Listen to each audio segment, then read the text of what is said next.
Oh. Tito Frank. Oh. It's mine now. It's mine. It's mine. Guys. Bigay mo na kay Tito Frank yan. Mga katropa ni Frank to eh. Oh. Ha? Katropa ni Frank. Mga bata. Oh. Magaling. Nenay, no? Oh, oh. Vet du det? Är det Göteborgsgruppen ja? Ja? Vad ska jag börja fabrika också? Wow, the weather is improving. You have a charming picture. I know. The children love you. I know, I don't know why, I don't know why, Why you like me like this? Why you like me? Because you are foodie. I'm not a clown. Bilangin mo. Hindi daw siya clown. 1, 2, 3, 4. Bilangin. Because maybe I like playing. Yeah, maybe you like 2, 1, 2. 10,000 daw. Ubus natin. Ubus lahat ng dilaw.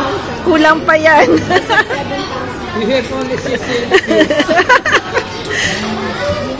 Ubus lahat ng dilaw mo, ma. Kailangan mo ng blue. Box of coins like this. Siya daw magbabayad eh. Ay, naku naman, makulit talaga tong nanay na to. Sabi namin, ubus lahat ng dilaw mo. Mamaya, iiyak yan. Baka maghanap ng visa na kasi.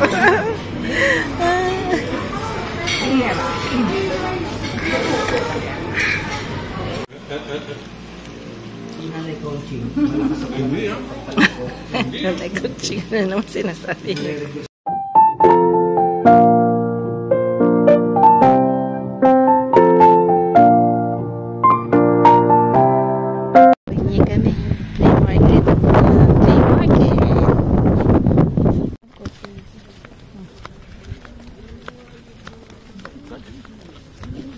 Tangkit dyan sa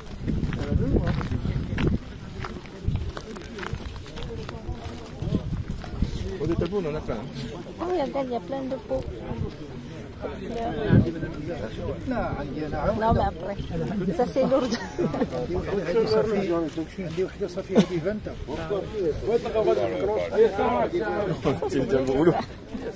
Non, c'est là. Ça, c'est bon.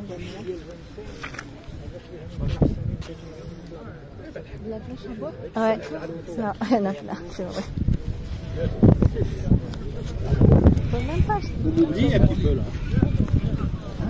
Je connais, je vais faire demi-tour, je vais vous trouver encore devant moi. Mets-toi là. Normalement 5 là-bas, tous les vêtements.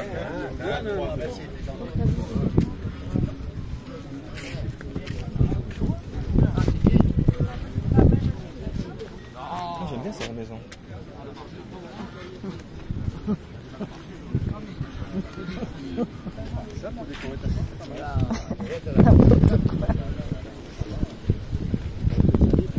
Gagne point. Tu veux ça? Travail qu'on fasse pour coucher une misère là pauvre. Ben, et dis-moi qui nous rend. Ouais, j'ai lancé avec ça va très bien, il a vendu la servante. Parce que je t'ai dit, ça va pas de vidéo,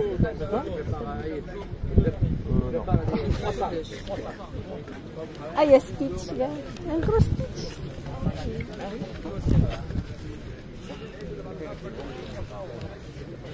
Un Stitch. Napabukot mo ito pala. Good morning po sa lahat.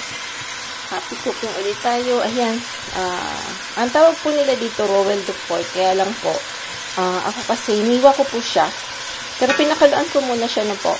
Iniwa ko po siya. Kasi pag binuo mo, dito po sa France, kinukok nila yung sa oven. Kaya lang ako naman, ayoko masyado kasi, ito po yung meat. Hindi siya masyadong tender. So, ang ginawa ko, napiate ko po siya. Lalagyan natin ng toyo. Parang adobo style lang ginagawa ko. Sila hindi po adobo style. O, hindi pa ko. So, ayan, ito po, minix ko yung light sauce tsaka dark sauce. Ano po, lagyan ko ng konting asukal ang ating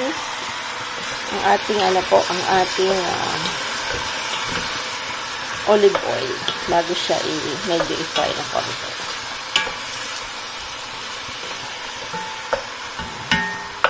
Lalagyan natin ng konting water yan. Kasi matututong. Ako po lagi naglalagay ng bell pepper tsaka onions na po. Kasi pampabango siya. Ayan. Pampabango. Tapos lalagyan natin ng sili. Sa manghang. So, lalagyan na natin ng isang sili. Ayan. Kita ko po yung pag nag-flea market po ako, minsan binibilang ko po si ma'am, yung nanay ni Frank. Yan, ito. Gusto niya daw ng maliit na, kasi ang dami niya ring halaman. Tapos dinalang ko po siya ng isang walis. Tapos pinapili ko po siya ng samud. Pinili niya to, yung galing sa Baguio. Yung Baguio made. No, galing lang sa SM pala, pero Baguio made siya. So, yan yung pinili niya. Tapos yung dalang ko po siya ng ginawa nating jam. Ginagit ko siya para magmabasa. Ayan, yung jam na ginawa natin. Apricot. Pagala natin siya niyan. Yung bag na binili ko sa Kultura. Kultura na po. Parang 149 pesos po siya. So, marami pa akong binili. Yan, bibigyan ko din po yung si Karin, yung kapatid ni Frank. Kasi pagka pumupunta po yun ng Italy every year, binibili niya rin po ako ng mga parang mga bagay-bagay na gusto ko rin.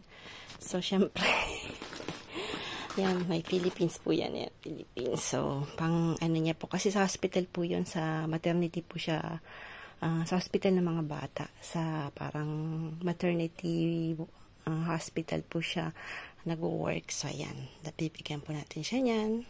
Subong ko po hindi yung expensive. Basta yung something na alam ko magugustuhan and magagamit na po. So, gusto ko more on like parang made in Philippines, parang something na cute, wood, ganon. Ganon po yung mga binibili ko. Pero it doesn't mean na ano siya. Hindi naman siya yung cheapy na parang bad gum, no?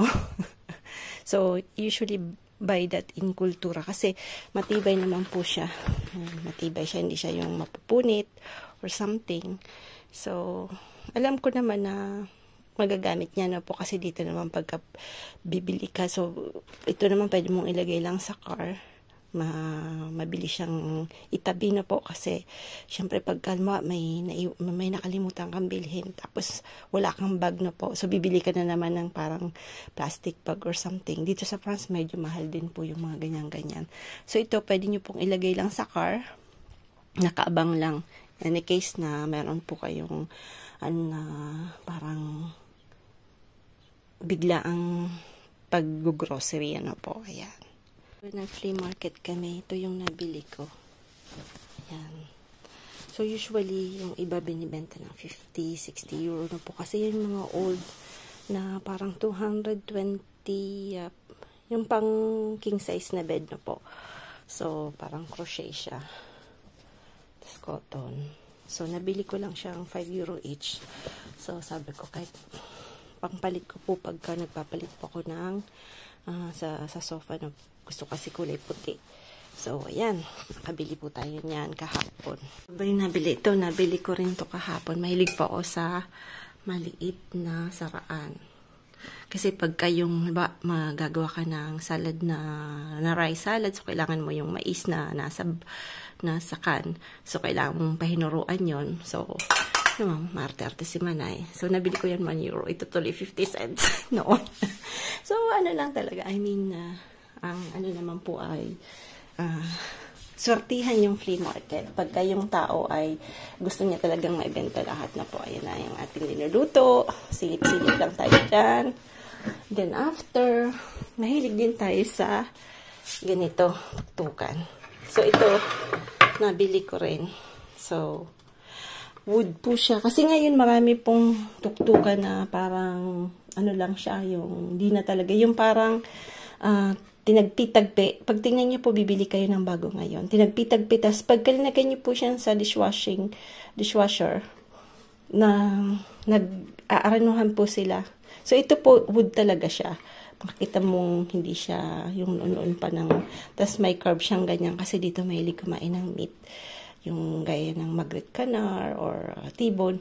So, pag kinat mo yon hindi tutulo yung blood pupunta dito.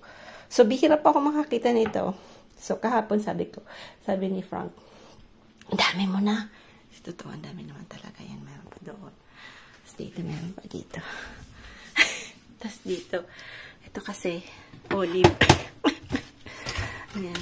So, pagka tingnan nyo, wala sa laan, di ba po? So, basta lang natuktukan siya. So, ito kasi sa isisang, pag kumakain po siya ng magret canard, so, pwede natin siyang iserve dito. Tapos, tutulo dito yung blood, di ba? Nilaw po yung kangkong natin. So, kahapon lagyan ko ng gatas. At potassium, kulang daw sa potassium pag ganun. So, tingnan natin na po. Kasi naninilaw nila. Sabi ni Frank, uy, yung kangkong, dilaw-dilaw na. Panik si Frank. Tapos, ayun, mayroon tayong dalawang okra. Kukunin natin yan. Sarap yan. Tapos, yung cucumber, the same, parang may sakit. Yan po yung pagka-organic na po. Medyo, syempre, hindi tayo gumagamit ng pesticide. So, kailangang alaga talaga. Pagka yung lagi ka nasa garden, I mean, you can, parang, lagi mo makita, something, pag tingnan nyo po. May mga tanga-tanga. Ibig sabihin, meron pong ganyan. So, kahapon na-sprayhan ko yan. Tingnan natin na po. Tapos ang init po nung kahapon, almost 45 degrees po kami.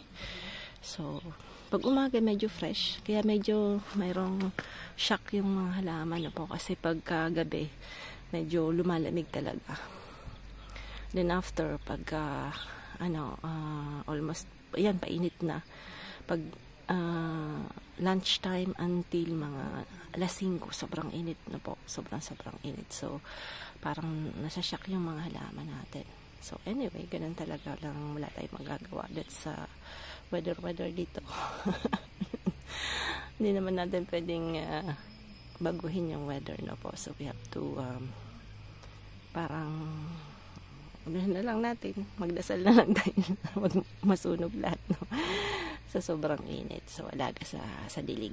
Sobrang alaga sa dilig. Buti kami po, meron kaming free water. I mean, not free water. We pay 60 euro yearly na po. So, nag-start po yan ng May hanggang October. After pag winter, wala na. So, yung kanila research namin. So, parang 6 months din. Kaya, okay. Sa ating maliit na pananim. Yan po. 3 lang.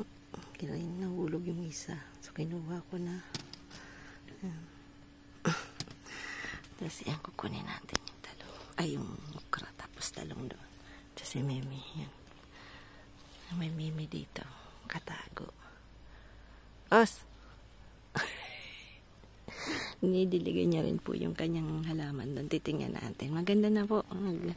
Lumalaki na rin yung mga niya. Mga halaman ni Osh. Mga vegetable.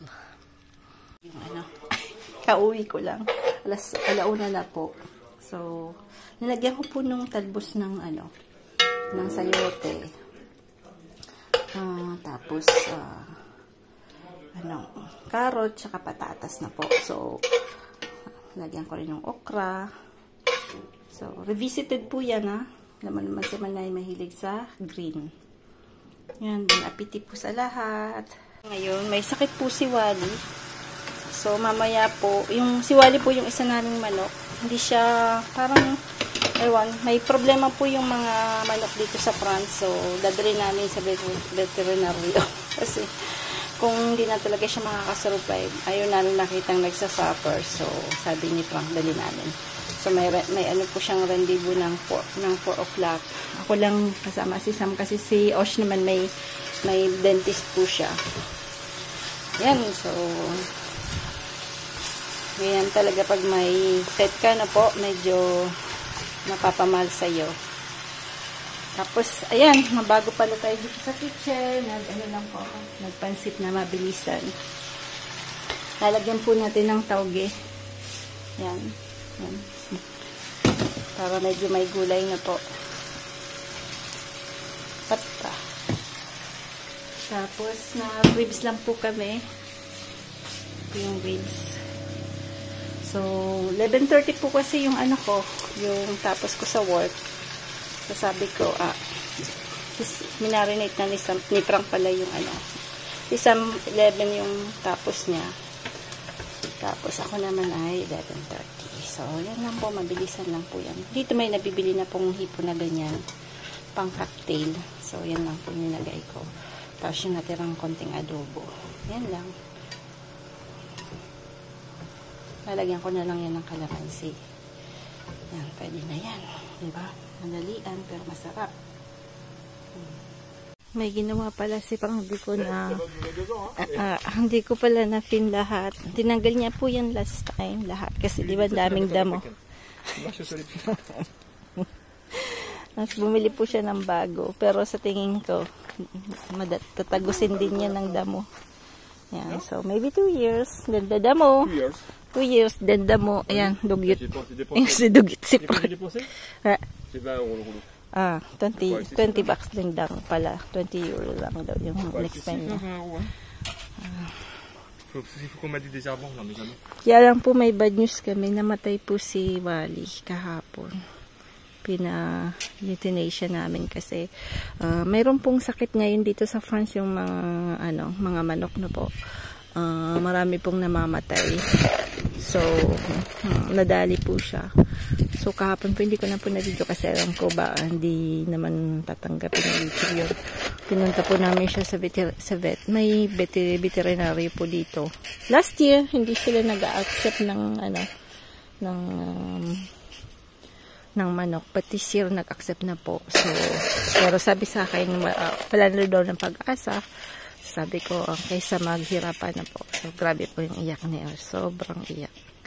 So, yan, dalawa na lang po sila. Ayan. Tarama si Dizo, papo? No. Ito na po yung garden ni Osho. Yan po yung radish dito. Lipul sumpa si Parla, tabi. Ah putain, genre ici. Yan po yung radish na kulay red yan. Parang pinkish. Pang aperitif po yan dito. C'est pas là. Pagkakain po sila ng pati, kampan. So yung mga niya, carrots niya lalabasan na, pero wala pa akong nakikitang onions na po. Medyo matagal kasi yung onions. So, yung sili medyo dumidilaw-dilaw. Sobra po kasing init ngayon. Yung dati namin tinirahan po, Verod, no? Yung, po dito sa amin, Lod, yung isa sa mga region. Grabe po yung, fire, no? Forest fire, pati may mga bahay na rin napaktuhan. So, almost 11 hectares na daw yata. So, that's very, very sad. Ha? Quoi? Mas. Ah non, ça c'est lourd ça. C'est pas ça.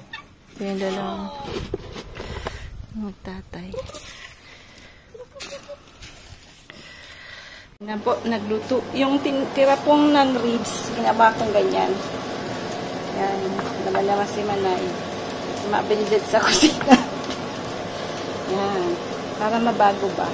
So, dapat ikat po nyo ng maliliit. Kaya lang itong si Pai na Frankie. Natakot na masira ito. Natakot siya kasi yung malaking itak ang gamit kami. Malaki pong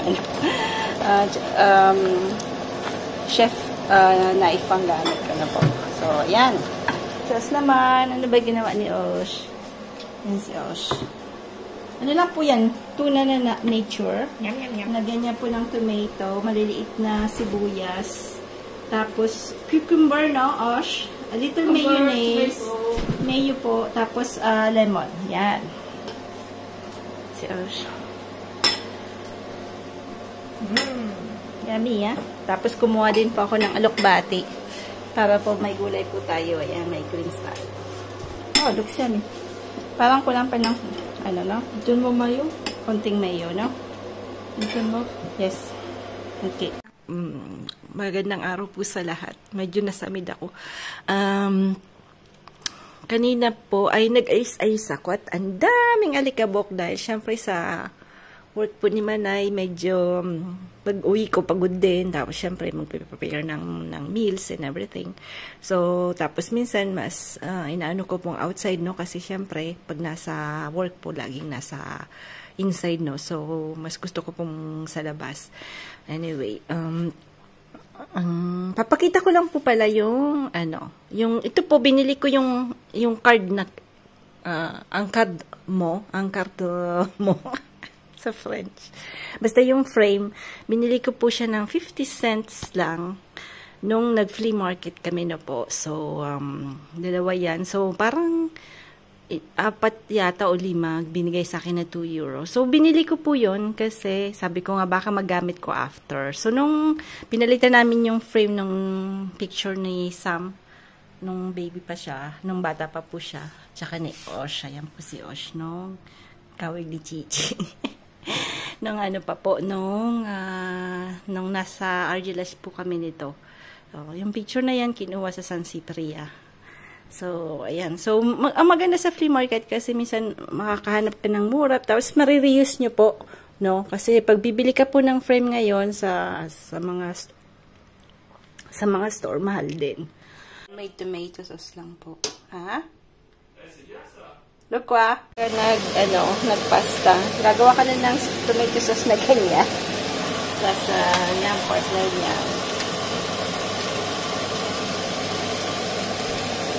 Tapos, meron po silang cheese, no? Gruyere tawag nila. Simple lang po. Hindi guys, sa atin pong parating spaghetti talagang may na po. Maraming sahog. So, dito simple lang. Ganyan lang. Minsan nga po, butter lang, tapos konting cheese, tapos yun na, ganyan na lang, ganyan po sa kanila.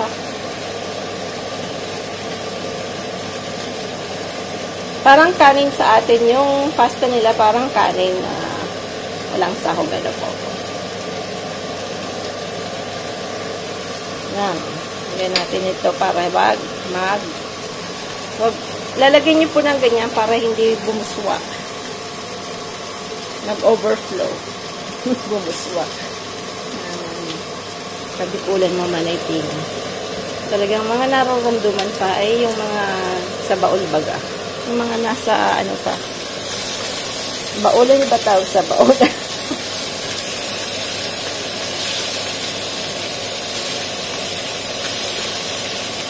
Ayan. Off pa ako ngayon, kaya lang maraming inaayos na po. Marami kaming inaayos. So, hindi ko po nadaanan. Hindi nga ako nakapag-gardening kasi inayos ko yung dito sa front. Tapos, mamaya po dadaan. Tapos, mamaya, may bibilin po akong table na sa marketplace. Kasi yung table ko po doon sa garden, yung pag magsasampay ako, yung pinaglalagyan ko po ng basket, medyo, marupok na po. So, tamang-tama, may nakita akong, table, 25, tapos natawaran ko ng 20. So, pipink ko na lang po, magre-repink na lang po ako. Panglabas po yun. So, pang garden talaga. So, titingnan natin kung okay yung 20 euro na po. Yan, bon appetit po sa lahat. Bon appetit. May bibilin kaming table. Sobrang init po. 40 degrees. Yan, 37 degrees kanina. 40 degrees. Sobrang init po. Arik-arik. Kaya po meron pong nangyayaring wildfire dito sa medyo, hindi naman malapit sa amin. In between, almost 19 hectares na po yung nasusunog daw. Po, sana nga Kaya lang sobrang init po. Tapos may hangin pa. Mahirap ilaw. Kaya yung mga nagta-travel, sana wag pong magbabato ng mga sigarilyo na po. Minsan akala po nila ay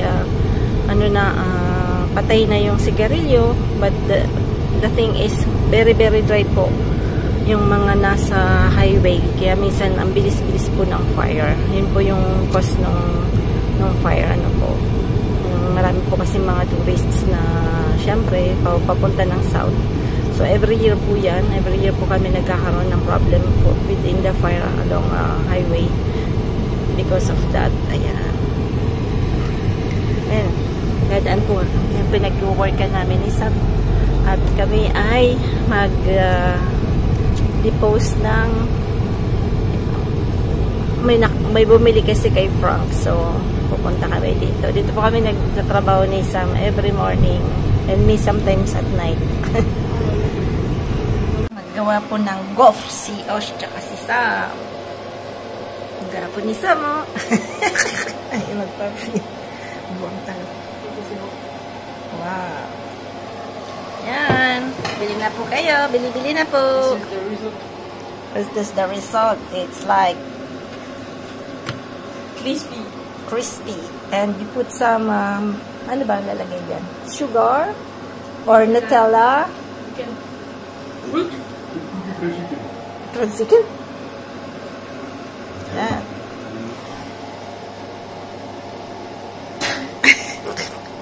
Tawa naman dyan, oh. Say hi to my vlog. Ay, look. Ça va, Sam? Je fais la pâte. Ouais, vas-y.